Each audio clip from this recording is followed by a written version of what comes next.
F-16 is pretty much identical to the one you're going to get in plot. And they take off, 1 through 4 takes off together in a diamond. So they all 4 take off in line. Yeah. As soon as they're off the ground, number 4 will slide over under boss.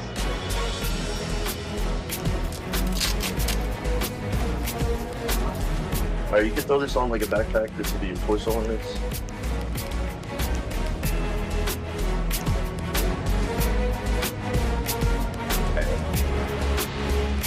It's perfect. Yeah. Alright, sir. Yeah, push down on that. Just make sure when you do it, you take it off on the right side.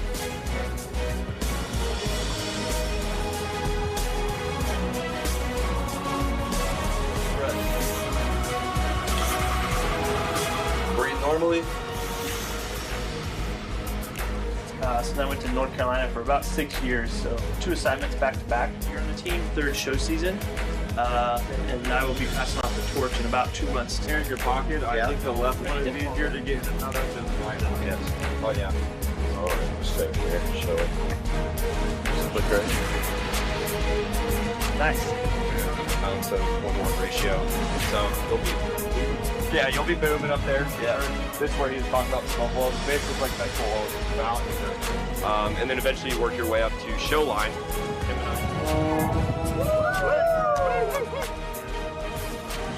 Squeeze.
Thank you very much indeed, ladies and gentlemen. Let's hear it all the way up and down the line for your United States Air Force's F-22 Raptor.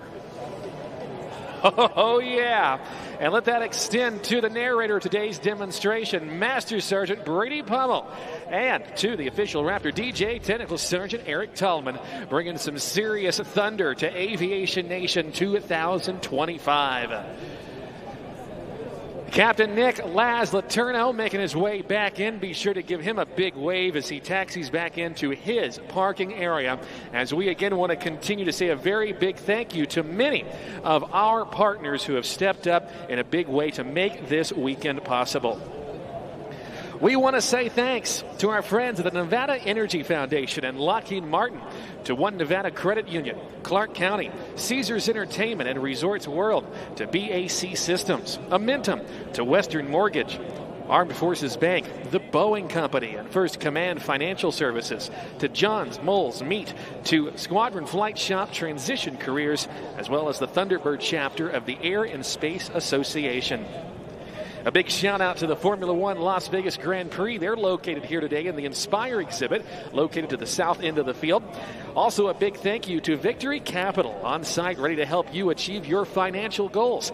Visit them today at the sponsorship booth area, where you can start investing and grab your free one-of-a-kind wooden airplane to celebrate Aviation Nation. We say thanks to Victory Capital for their support. Also, thanks to Raising Cane's. Be sure to stop by any of their 17 locations around Las Vegas to support the Nellis 99th 4th Support Squadron. Mention Air Show, and they'll donate 15% of sales back to the 99th FSS, supporting the Air Show this weekend. Also, thanks to D.R. Horton. If you're looking for a new home, D.R. Horton's Red Tag New Home Sales event is happening now. Stop by the D.R. Horton booth to learn more about their incredible pricing on select Red Tag homes. No federal endorsement is intended.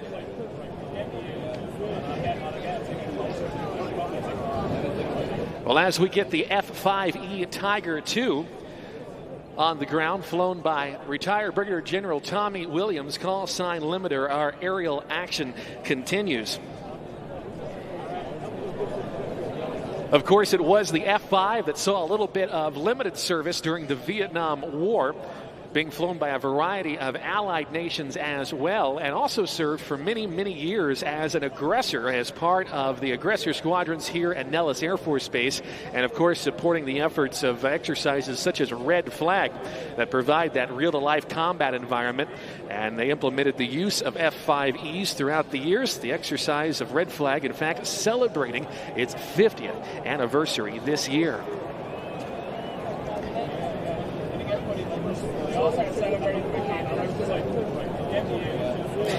Well, as we get the F-22 Raptor and the F-5 Tiger clear of the runway, taking off now to the right. I'm going to pull the music back so we can listen. Vicky Benzing and the P-51 Mustang.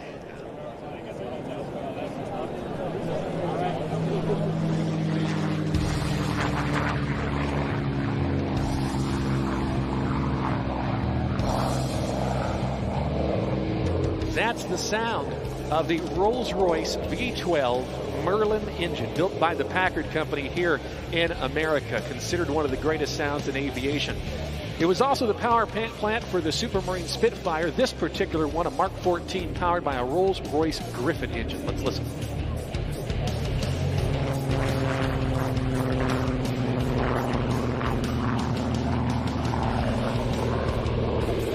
Vicky Benzing now climbing high and to our left in the North American P-51 Mustang. This one that we see today, an air racer. It is best known as Plum Crazy.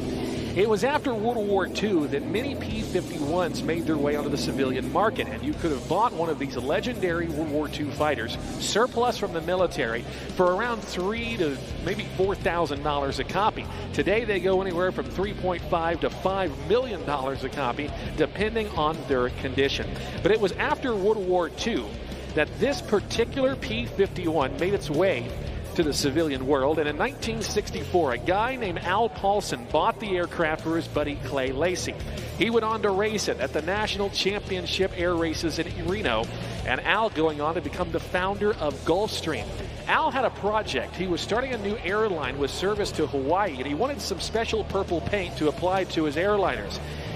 He made an order for 50 gallons of purple paint, but a couple of weeks later found there was a rounding error. They accidentally shipped him some 1,500 gallons of purple paint, so everything from the planes to the ladders to the tugs were painted in this purple paint scheme.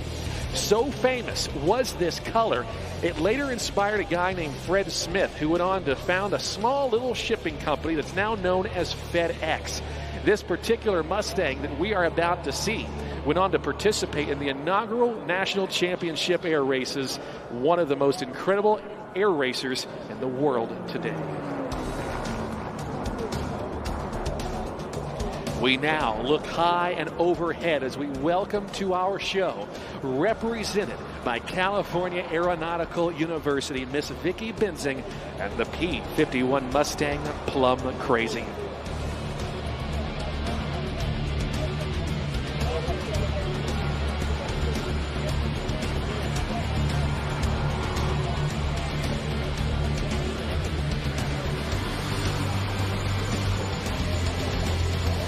Having owned this aircraft for some 55 years, Clay Lacey sold this airplane to her friend Vicki Benzing in 2019, who restored it and flew this aircraft to a 4th place finish in the unlimited class in 2023.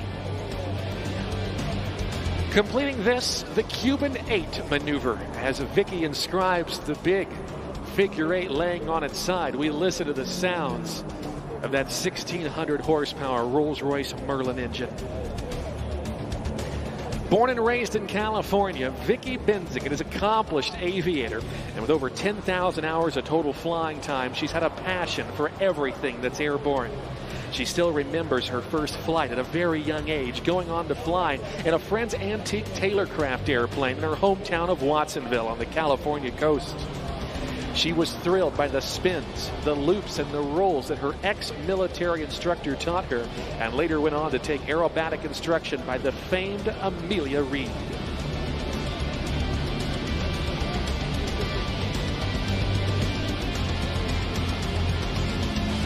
We watch Vicki now from the left at some 350 miles an hour. She sets up for this, the barrel roll.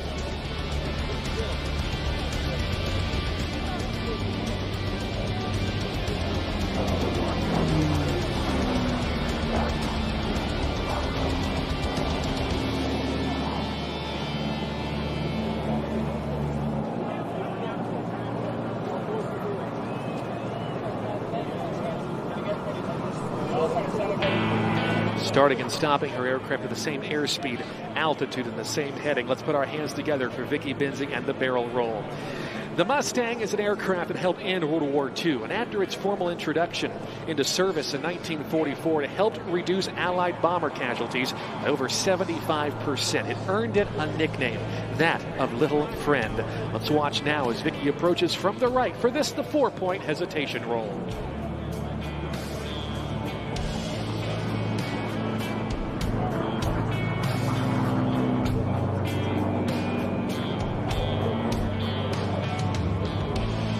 Vicki's aerobatic flying took a back seat while pursuing her PhD in chemistry from UC Berkeley and began working in the Silicon Valley in the high-tech industry.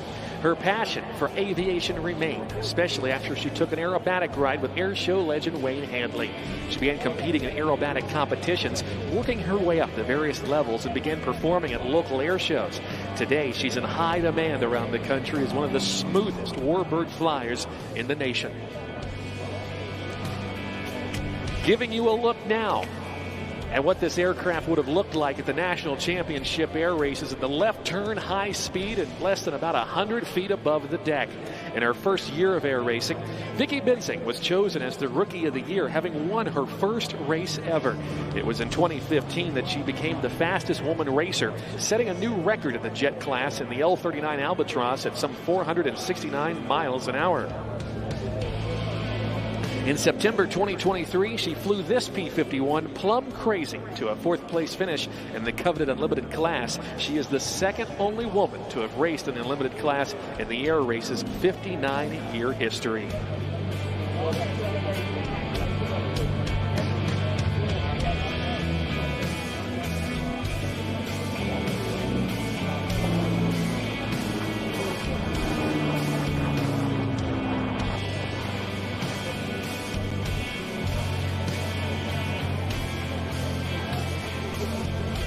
Vicky is proud to be sponsored by California Aeronautical University, where they are training the next generation of aviators. CAU students are on the fast track to rewarding aviation careers designed for efficiency. Their bachelor's degree program allows students to start flying in their first term and complete the program in just 3 years.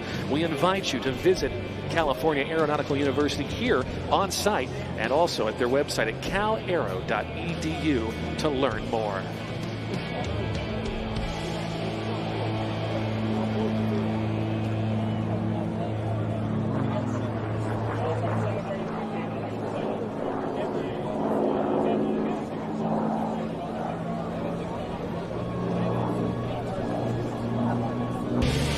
CAU is excited to serve as a partner university with United Airlines and several regional air carriers, offering CAU students a direct, streamlined route to the airlines. CAU students can also enjoy one of the newest collegiate aviation fleets in the business. We watch again to our left as Vicky sets up for this, her inverted pass, flying upside down.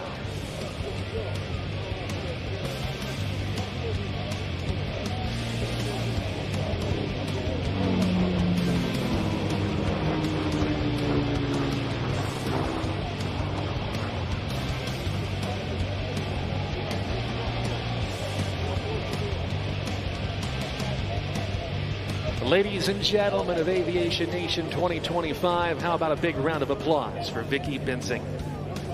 This aircraft representing everything that is great about America, the ingenuity, the dedication, and the determination to win that America had during the 1940s. Designed and built in just 117 days, it was built by the North American Aircraft Company. Inbound this time for Vicky's salute to the men and women of our armed forces and all of our veterans in attendance today. It's the 8-point hesitation roll.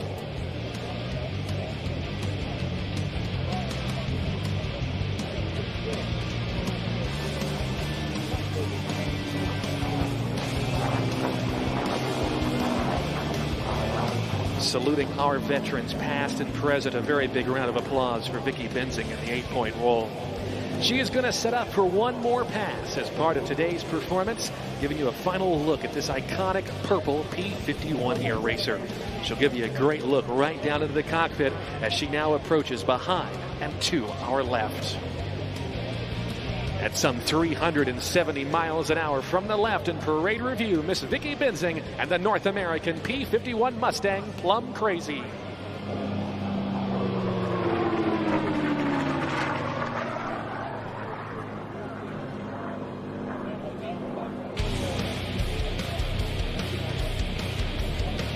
She wants to thank Apex Aerospace Corporation, Concord Batteries, Tempest, Gleim Aviation, Oregon Aero, Lift Aviation, Best Tugs, Method 7 Performance Optics, and of course, California Aeronautical University. To learn more about Vicky Benzing and her P-51 Plum Crazy aircraft, you can visit her online at vickybenzing.com.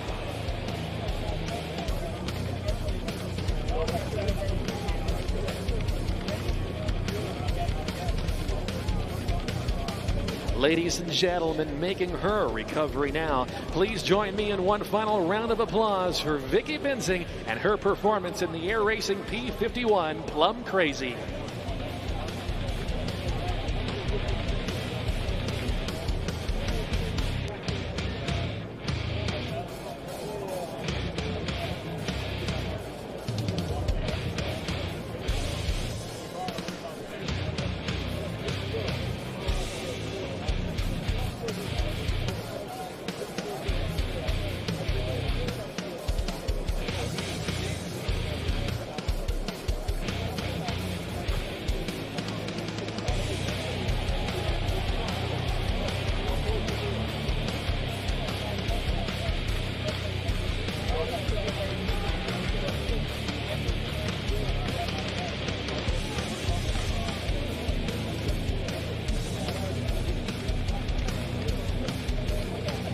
Vicky Benzing now recovering the P-51 out there on runway 3 right as our aerial action continues. In just a couple of moments, we are going to be turning things over to our final demonstration and airshow performance prior to turning things over to the Thunderbirds at 3:35, and they are that of the Red Bull Air Force. taking a look out in front of us, you will see a Zivco Edge 540 flown by the one and only Kirby Chambliss. He's a Red Bull air racer, previously a world champion in those coveted air races that ran across the globe for many, many years. And today, he is going to be turning his explosive flying style into some incredible flying that we're going to have a chance to witness in this multi-faceted routine.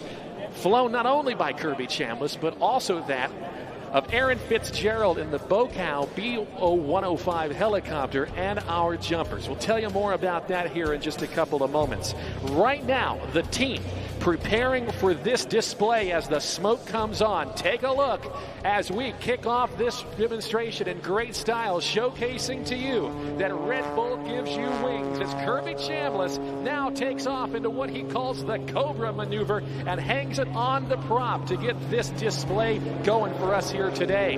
The Red Bull Air Force, consisting of some of the most incredible aviation professionals, and they have all made their way here to Nellis Air Force Base this weekend to be with you and again showcase to you the full limits and what is to come as part of the Red Bull Air Force. Right now, Kirby Chambliss off to air show right in the inverted position as he pushes forward on the stick and look for the 2-point rolls back to upright flight. Kirby Chambliss is a guy who started flying and never thought that aerobatics would be part of his life. He began flying as a corporate pilot with a hotel chain where the chief pilot was a smart guy. He says, hey Kirby, if this jet ever ends up upside down with the CEO on board, we want to make sure you can, well, roll it back upright, not hurt everybody. Kirby says, makes sense to me. And aerobatic flying is where it started. Now, as Kirby Chambliss continues to tear it up, look high and overhead to our left. You will see two jumpers working their way down. That's Mike Brewer and Amy Shimalecki. They are part of the Red Bull Air Force, being brought to altitude by Aaron Fitzgerald. Under canopy now, you will see the smoke as they work their way in towards show center. They are flying what are known as swoop chutes. They are fast canopies. They have a very small area that allows them, in fact, to reach speeds in excess of some 70 miles an hour. They're going to continue to work their way down from altitude. These two individuals performing some of the most extreme forms of skydiving there is. You will see them on the internet and on TV doing some incredible things with their friends at Red Bull, but they're working their way into the target area right now, high and overhead.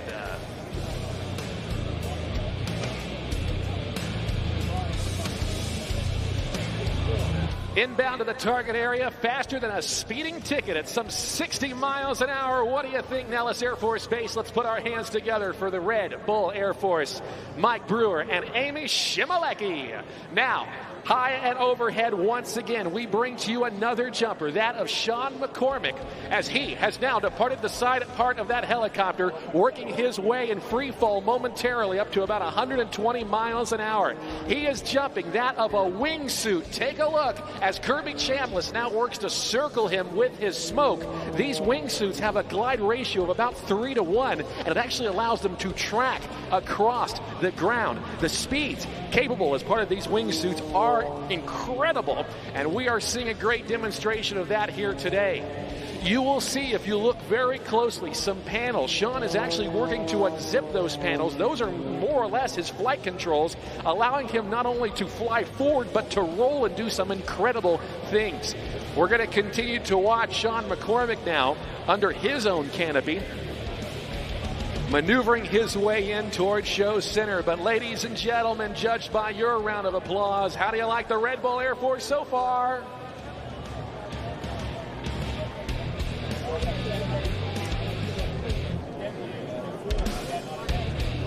Sean McCormick, a guy that's got over, get this, 25,000 skydives to his credit.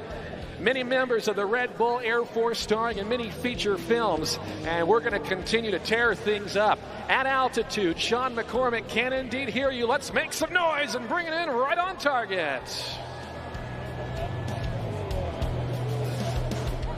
Swoop, there it is.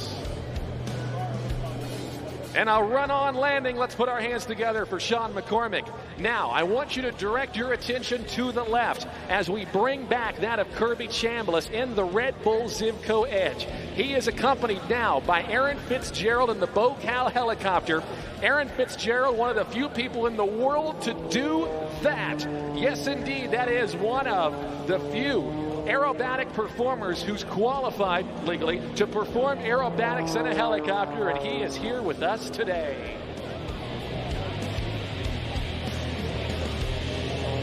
We're going to watch them to the right as they both climb. Kirby in the airplane, Aaron in the helicopter as they perform the simultaneous hammerhead turnaround. Turn on a dime and give you 9 cents change. Aaron Fitzgerald is a guy who grew up in love with flight. He would actually go to the local airport in Washington State where he grew up to watch the fire bombers work their way out to go take care of those forest fires. But today, it has turned into a full-fledged career. Aaron Fitzgerald staying very busy, flying just about every helicopter in the book, and of course, flying big time with his friends at Red Bull.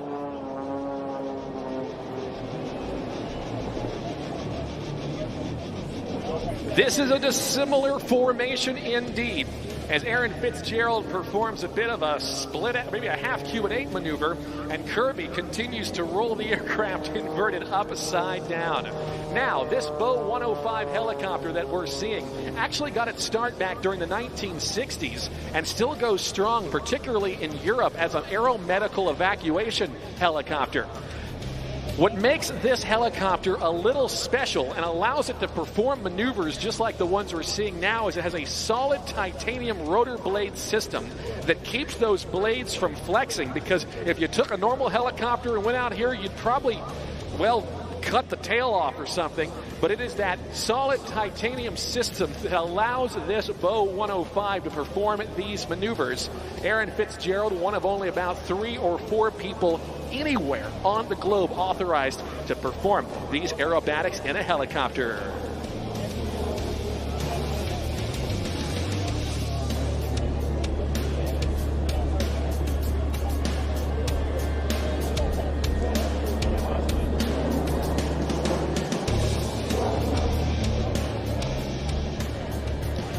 He is going to continue to work out in front of us, and something that, well, would probably keep Igor Sikorsky up at night. This is the most unnatural thing to see, particularly for us fixed-winged pilots. He's got the cyclic and the collective. There's a backflip. What a wild ride that must be. He actually maintains about 1+ positive G on the helicopter all the way through, and he tells me that it's fairly smooth. I'll take his word for it. I'm not going up there. But we're going to watch him to the right, and here in a moment we're going to see one of my favorite maneuvers. It's called the bow turn. There it is, inverted, spinning it around and bringing it right back to show center. Let's put our hands together, everybody, for Aaron Fitzgerald.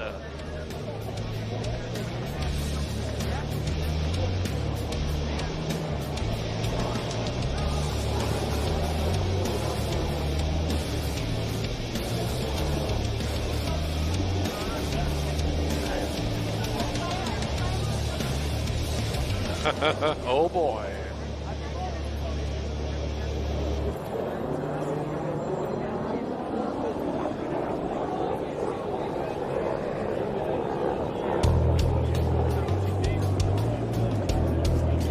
Aaron Fitzgerald continuing to fly this helicopter aerobatically for us.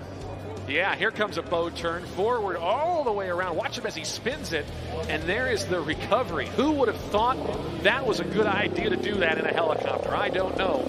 But following some of the great names previously with the Red Bull Air Force like Chuck Aaron, and over in Europe, Blackie Schwartz and many others, Aaron Fitzgerald standing in as one of the most impressive human beings doing things in this helicopter that were once thought to be impossible just a few decades ago.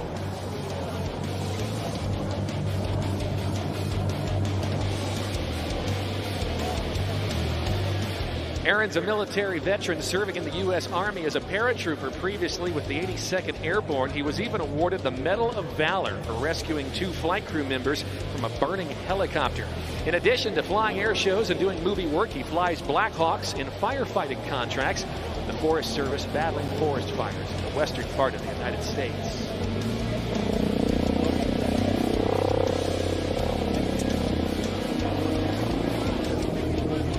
Now for Aaron's last maneuver. This is the one we make him do. This is called the bow. Let's watch him as he slows it down. Give him a big wave.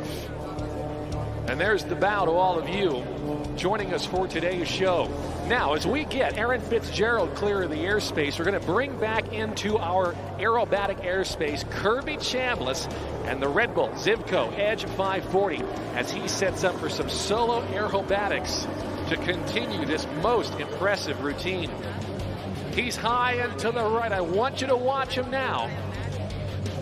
With all of that altitude, he's going to be setting up for something incredible. Let's watch him now to the inverted position as he pulls back on the stick. Look for the point rolls.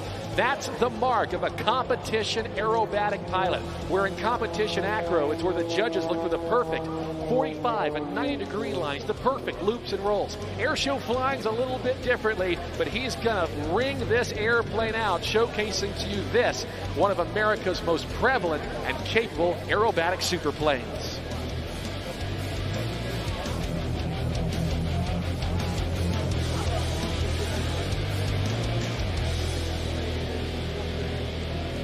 Dropping this aircraft out of the sky in the upright flat spin, 2 turns, and now quickly accelerating with a couple of snap rolls on the down line as well. The world's about to get heavy right in here. If you were in the cockpit with Kirby, you hear him go, "Ooh," as he works to stress his lower body muscles to keep the blood up in his brain so he can keep flying. What do you think, Las Vegas? Let's again make some noise for the one and only Kirby Chambliss.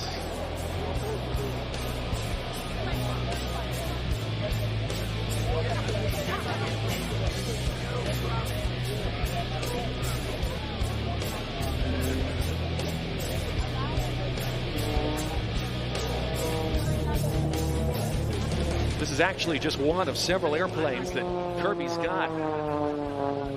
And he actually started learning how to fly helicopters here in the past couple of years, where he flies from his home in Arizona. It actually allows Kirby to wake up, work out, maybe go fly and be back home for Korean barbecue. We're going to watch him as he continues to shred the sky in little pieces as he goes into the hammerhead turnaround, using those oversized control surfaces to go nose for tail, shredding the sky for us here in the skies over Aviation Nation.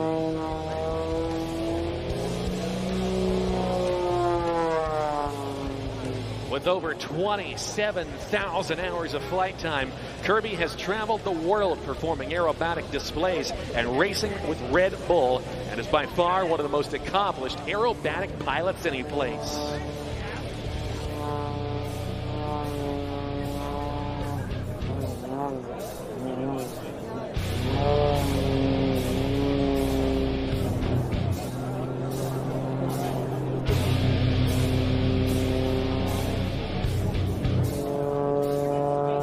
Going through the micro loop there at Show Center.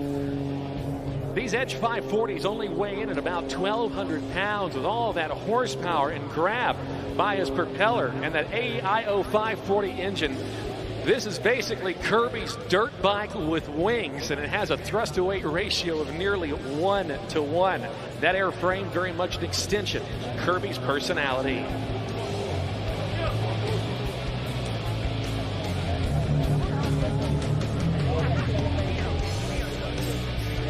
We now make our way to the freestyle portion of today's aerobatic routine as Kirby continues to tear things up. We're going to go off script just a little bit as Kirby now works to play with every inch of our aerobatic airspace. Kirby most comfortable down close to the ground and upside down.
down on the deck. High G, low altitude that made Kirby Chambliss a Red Bull Air Race world champion on a couple occasions. We're going to watch him to the right. Kirby, known for his explosive flying style. He's also a guy who invented a couple of maneuvers.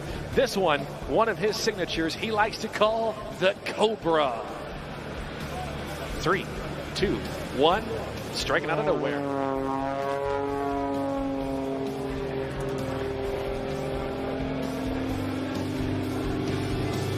Kirby Chambliss wants to thank his sponsors. They are Piper Aircraft, Tempest, Precision Airmotive, Parker Aerospace, MGL Avionics, Concord Batteries, Goodyear Aviation, MT Propeller, AC Air Technology, Skydive Arizona, Aircraft Spruce and Specialty, High Performance Aircraft, and Red Bull, showcasing that Red Bull does indeed give you wings.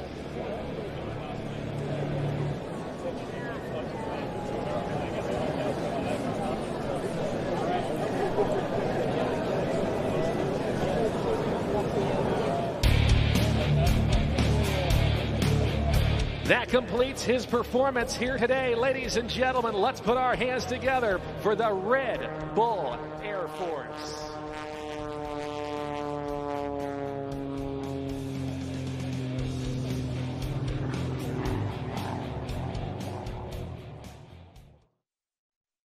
Robin Olds had a life that always revolved around aircraft and the Air Force.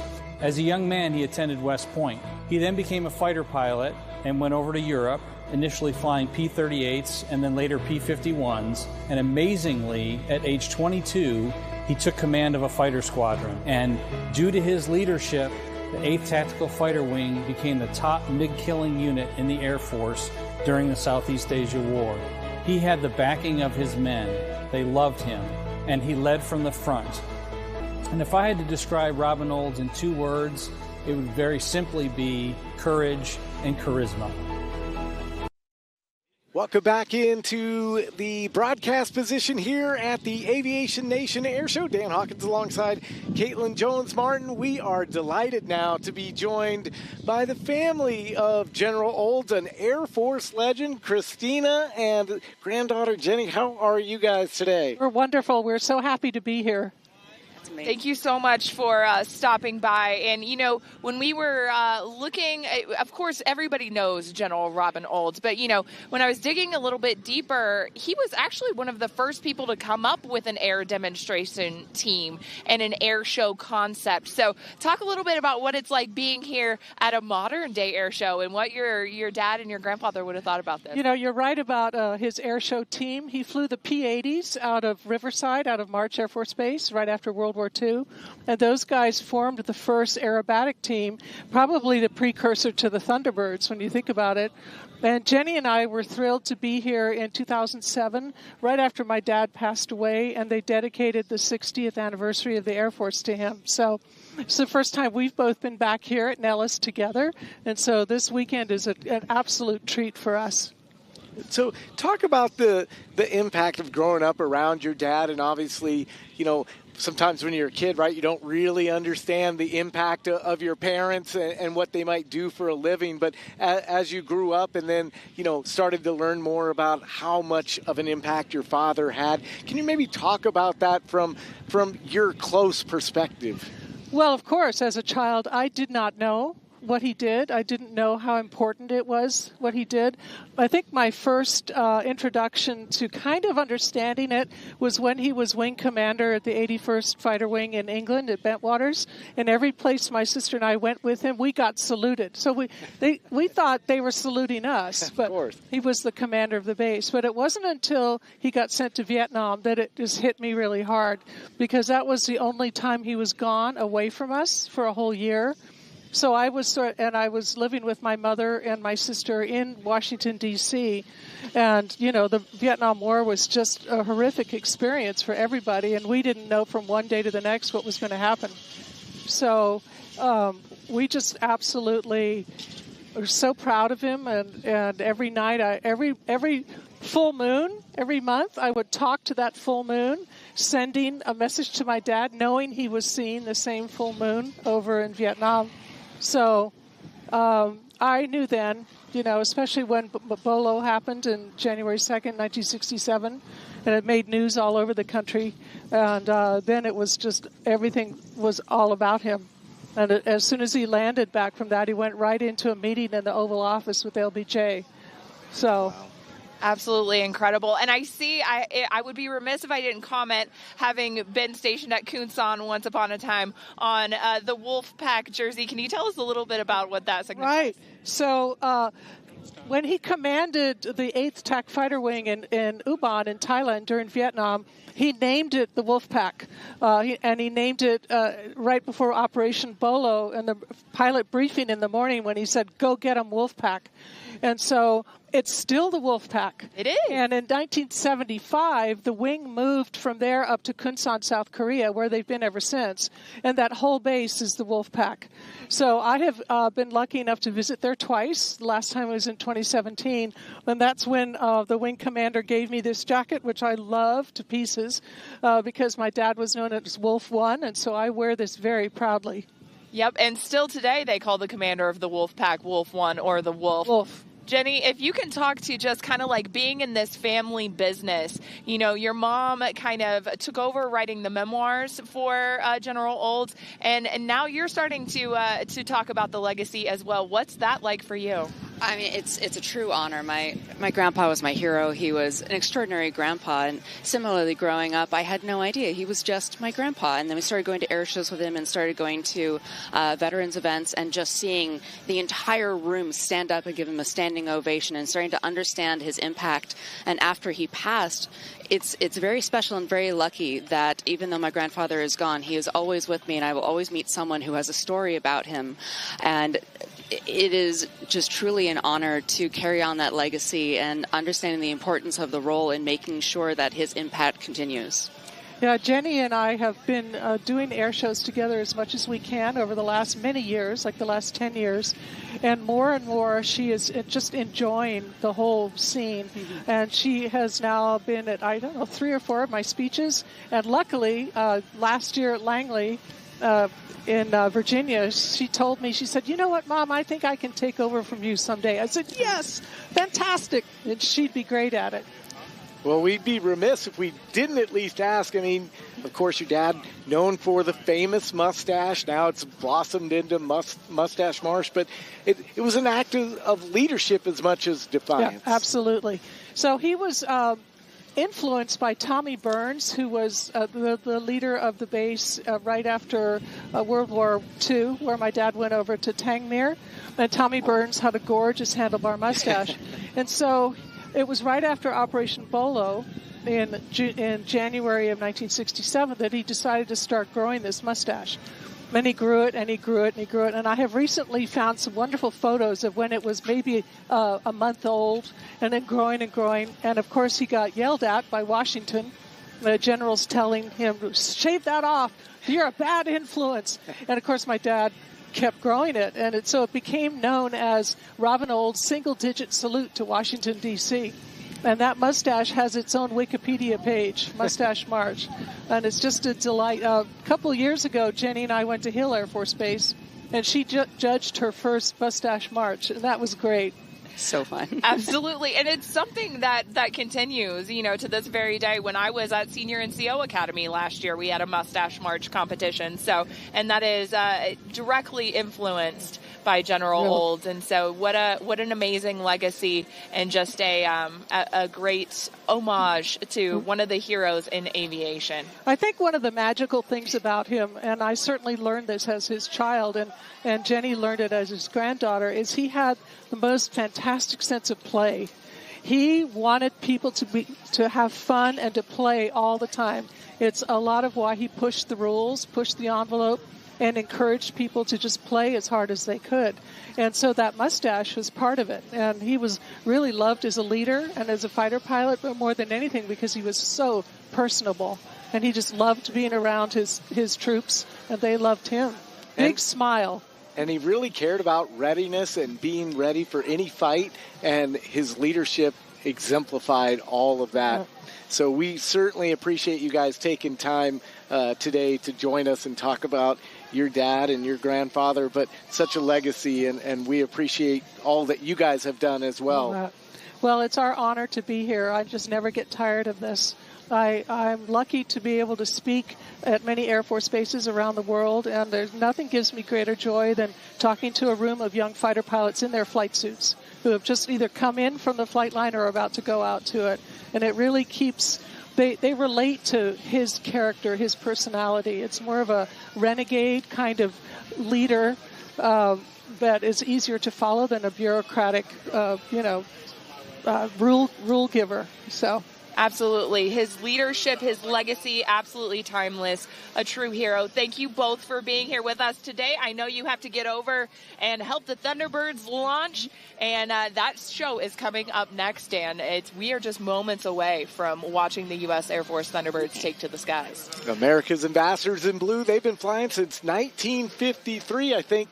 General Olds would be thrilled to death to watch the Thunderbirds today. Yes, he loved them. Absolutely. Thank you so much. It's been a real pleasure. Thank you for having us.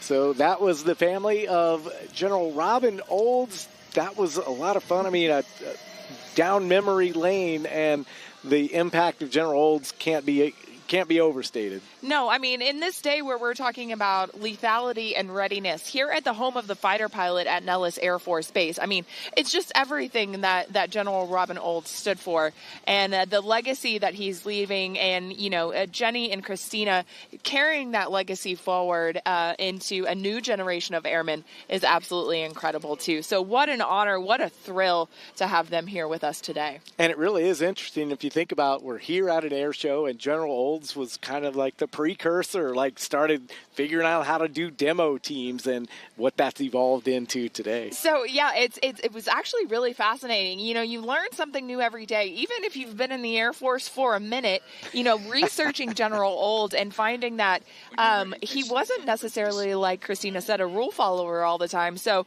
when he was over in England, he did an air demonstration and had an open house like this, but he didn't tell his chain of command.